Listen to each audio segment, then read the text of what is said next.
I am Dr. Dibyajyoti Gupta, practicing physician and mainly practicing cardiodiabetology in Burdwan city. আজকে আমাদের একটা ডিসকাশনের যে যে জায়গাটা হচ্ছে একটা গুরুত্বপূর্ণ তথ্য রিগার্ডিং ডায়াবেটিস। সেটা হচ্ছে ডায়াবেটিস এবং জিইআরডি, গ্যাস্ট্রোইসোফেজিয়াল রিফ্লাক্স ডিজিজ, এর মধ্যে একটা সম্পর্ক। ডায়াবেটিস একটি দীর্ঘস্থায়ী অবস্থা যেখানে শরীর যথেষ্ট ইনসুলিন তৈরি করতে পারে না, যা রক্তের শর্করা স্তরের নিয়ন্ত্রণে সহায়ক একটি হরমোন, অথবা তা সঠিকভাবে ব্যবহার করতে পারে না। যখন ডায়াবেটিস চিকিৎসা না করা হয় তখন রক্তে শর্করা খুব বেশি বাড়তে পারে, যাকে হাইপারগ্লাইসেমিয়া বলা হয়, যা সময়ের সঙ্গে গুরুতর ক্ষতির কারণ হতে পারে, বিশেষ করে স্নায়ু এবং রক্তনালীর জন্য। ডায়াবেটিসে আক্রান্ত রোগীরা সাধারণ জনসংখ্যার তুলনায় বেশি হারে পাচনতন্ত্রের সমস্যা, যেমন অ্যাসিড রিফ্লাক্স, খাবার গিলতে অসুবিধা, বমি বমি ভাব, বমি, হার্টবার্ন, পেট ব্যথা, ডায়রিয়া বা কোষ্ঠকাঠিন্য এবং ফুলে যাওয়া, এই এইগুলো অনুভব করেন। গ্যাস্ট্রোইসোফেজিয়াল রিফ্লাক্স ডিজিজ বা জিইআরডি হলো একটি পাচনতন্ত্রের সমস্যা যা ঘটে যখন পাকস্থলীর অ্যাসিড এবং পিত্ত খাদ্যনালী, যেটাকে আমরা ইসোফেগাস বলি, সেখানে ফিরে আসে। এতে খাদ্যনালীর রক্ষাকারী স্তর ক্ষতিগ্রস্ত হয়। এই অবস্থাটি খাদ্যনালীতে ক্ষতি করতে পারে এবং দীর্ঘমেয়াদী প্রদাহ বা ইসোফেজাইটিস এটা তৈরি করতে পারে, যাতে গিলতে সমস্যা হয় এবং ভবিষ্যতে এটা খাদ্যনালীর ক্যান্সারের ঝুঁকিও বাড়াতে পারে। যদিও জিআরডি বেশি দেখা যায় ওজন বাড়ানো লোকেদের মধ্যে, এটি ডায়াবেটিস আক্রান্ত ব্যক্তিদের মধ্যে আরো কমন এবং সেটি তাদের ওজন নির্বিশেষে।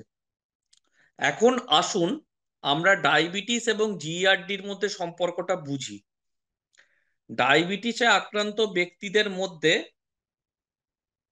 জিইআরডি অনেক কারণে হতে পারে, যার মধ্যে রয়েছে স্থূলতা, স্নায়ু ক্ষতি বা যেটাকে বলে ডায়াবেটিক নিউরোপ্যাথি, হরমোনের অস্বাভাবিকতা, যেটা হচ্ছে ম্রেলিন এবং মোটিলিন বলে দুটি হরমোনের মধ্যে কিছুটা অসামঞ্জস্য, এইসব। স্থূলতা পেটে চাপ বাড়ায়, যা হায়াটাল হার্নিয়া। হায়াটাল হার্নিয়া হচ্ছে পাকস্থলীর একটি অংশ যেটা ডায়াফ্রাম দিয়ে ছাতিতে চলে যায়। যাই হোক, এই স্থূলতা পেটে চাপ বাড়ায়, যা এই হায়াটাল হার্নিয়া সৃষ্টি করতে পারে। এটি খাদ্যনালীর মাংসপেশিকে দুর্বল করে এবং অ্যাসিড রিফ্লাক্সের সৃষ্টি করতে পারে। ডায়াবেটিস জনিত স্নায়ু ক্ষতি পাকস্থলী এবং খাদ্যনালীর গতিবিধি প্রভাবিত করে, যা অ্যাসিড রিফ্লাক্সের দিকে নিয়ে যায়।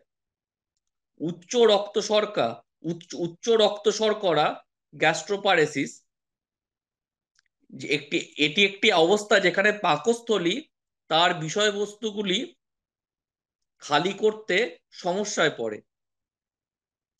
তো এই উচ্চ শর্করা রক্ত গ্যাস্ট্রোপ্যারেসিস বা ডায়াবেটিক গ্যাস্ট্রোপ্যারেসিস এক ধরনের সমস্যা যেটা ডায়াবেটিসের কারণে সৃষ্টি হয়। গ্যাস্ট্রোপ্যারেসিস এবং জিইআরডি একে অপরের সাথে গভীরভাবে সম্পর্কিত। যখন গ্যাস্ট্রোপ্যারেসিসের কারণে পাকস্থলী ধীরে ধীরে খালি হয়, তখন খাবার পাকস্থলীতে বেশি সময় থাকতে পারে, যা রিফ্লাক্সের সম্ভাবনা বাড়ায় এবং এটি জিইআরডি সৃষ্টি করতে পারে। ডায়াবেটিস জনিত স্বায়ত্তশাসিত শাসিত নিউরোপ্যাথি এমন একটা অবস্থা যেখানে ডায়াবেটিস স্নায়ুগুলিকে ক্ষতিগ্রস্ত করে, যা গুরুত্বপূর্ণ শারীরিক কার্যাবলী যেমন হৃৎপিণ্ডের স্পন্দন, রক্তচাপ, ঘাম, পাচন, মূত্র নিষ্কাশন এবং যৌন কার্যাবলী নিয়ন্ত্রণ করে। যখন পাকস্থলী এবং অন্ত্রের স্নায়ুগুলি প্রভাবিত হয় তখন এটি খাবারের পর পাকস্থলীর ধীর খালি হওয়ার দিকে নিয়ে যায়, যাকে গ্যাস্ট্রোপ্যারেসিস বলে।